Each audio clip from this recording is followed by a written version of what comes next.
ઉમળકો જોઈએ, ઉમળકો કલાકારના આંતરડા તોડી નાખે જો ઓડિયન્સને આવડે હોય તો. એમ હોય. गिरनारी महाराज की सत्य सनातन धर्मनी परबना पीरनी भवनाथ महादेवनी नमः पार्वती पते हर हर हर हर हर महादेव. ભોળો નાથ નો બાપુ માથે કૃપા કરે એવો હકારો હોય તો.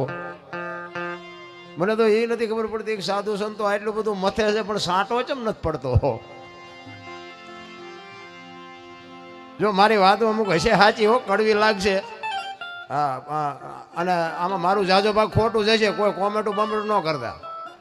હા, કારણ કે માફી માગી માગીને થાકી રહ્યા હવે, એટલે આમાં તો ખોટું જ હશે.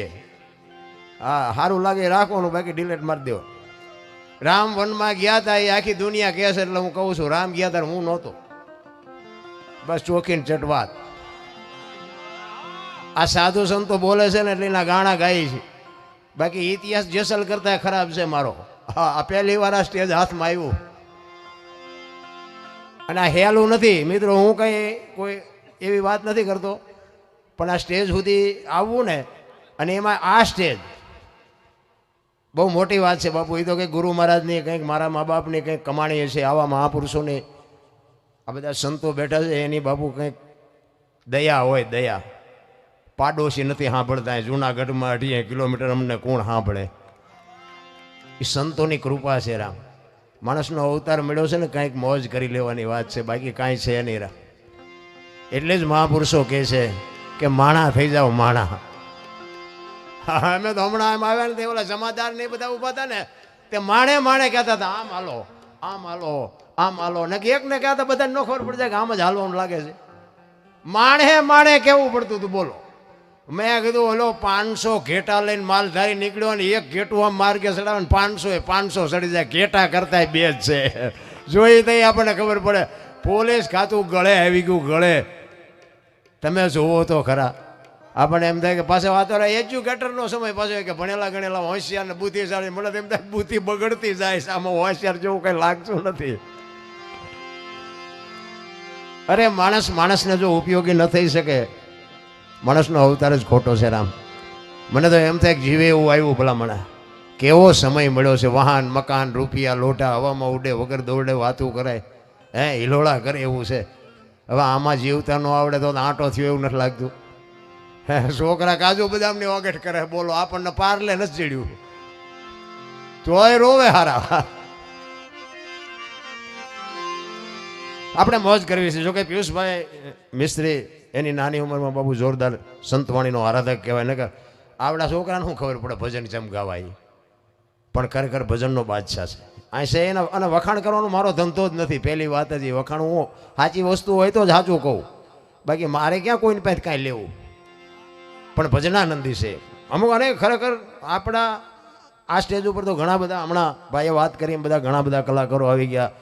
નારાયણ બાપુ, કાનદાસ બાપુથી માંડીને આજની તારીખ સુધીના ઘણા બધા, આ ભારતી બાપુના આશ્રમ, ખૂબ ખૂબ બધા કલાકારો આવી ગયા. ખૂબ મોજ થયેલી છે, ખૂબ ભજન. અને આ તો બાપુ ભજન દેખાય છે. ભજનની વાતો કરવી ન પડે, ભજન થઈ જાય. જોકે અત્યારે જાજો ભાગ ભજન ગાય છે, ભજન કરતા નથી. જરૂર કરવાની છે. ભજન ગાવા કરતાં કરવું અઘરું છે, કરવા કરતાં સમજવું અઘરું છે, સમજવા કરતાં જીવનમાં ઉતારવું અઘરું છે, અને જો જીવનમાં ઉતરી જાય ને તો જીરવું બધાય કરતાં અઘરું છે. હારા બે ભજન ગાતા હોય તો આપણે એમ કે સીતારામ, તો આમાં માથું કરે. સીતારામ તો બોલ મરી તોય જવાનો છો, પણ જીરવાતું નથી. એમ કાંઈક સહી એમ કાંઈ નથી. જેને આપ્યું છે ને એને લઈ લેતા આવડે રામ. કાંઈ શો જ નહીં.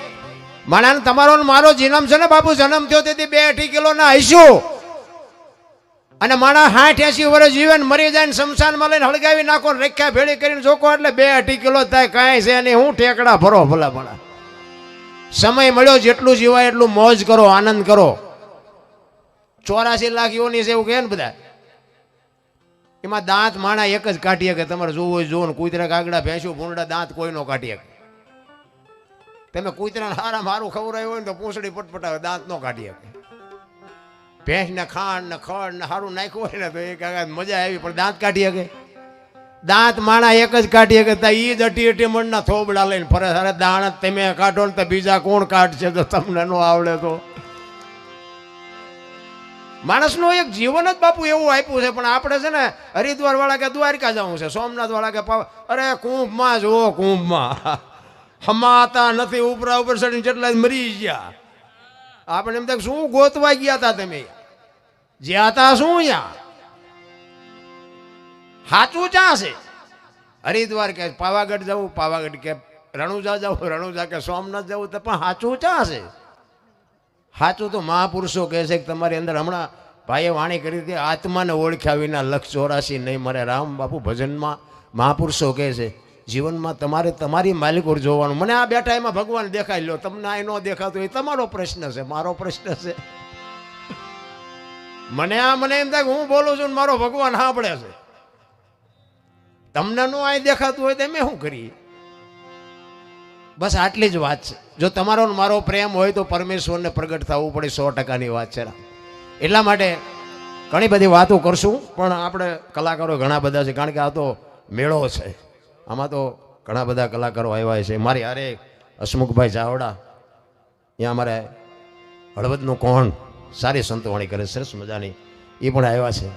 અને બાપુ હારે અમારે લગભગ 2-1 મહિનાથી સરખેજની અહીંયા જવાની ને આવવાની વાત હાલતી હતી. જોકે હું કંઈ એવડો મોટો છું નહીં, હું તો ભરાણો છું ને ભજનમાં આવ્યો છું. આપણને કંઈ આ શેડો બેડો અડી ગયો એવું કંઈ તમે માનતા નહીં. પણ સારું છે, આવા સંતોએ કંઈક આંગળી પકડી દા, 5 જણા સાંભળે છે. બાકી આપણો ઇતિહાસ છે ને કંઈ સારા વાઈટ નથી. એ તો અહીંયા જે તમે માનતા હોય, આપણો જેસલ કરતા ઇતિહાસ ખરાબ છે.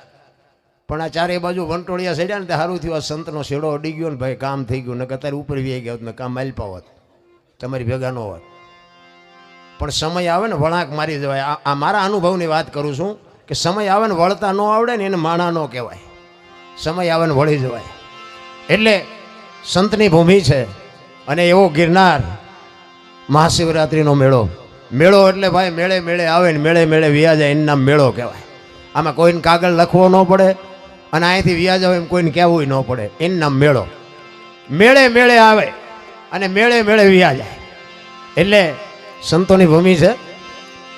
સંત મિલન કો જાય તજમાન મોય અભિમાન,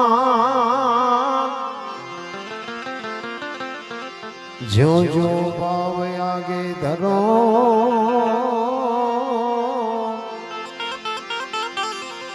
કોટ કી અગ્ન સમાન.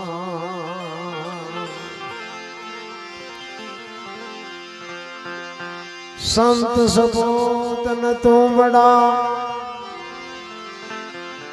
એ ત્રણેનો એક સ્વભાવ. એ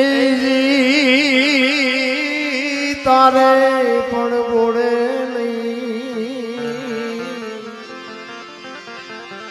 એને તારા પર છે ભાવ.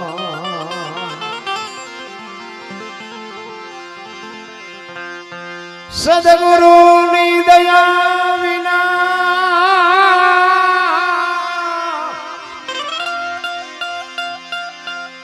સદગુરુની દયા વિના સપને મળે નહીં સત્સંગ. દયા હોય જો ગુરુદેવની તો આવે ભક્તિ નો રંગ. સદગુરુ ના વખાણ શું કરું, મુખથી કહો તો માપ નાવે.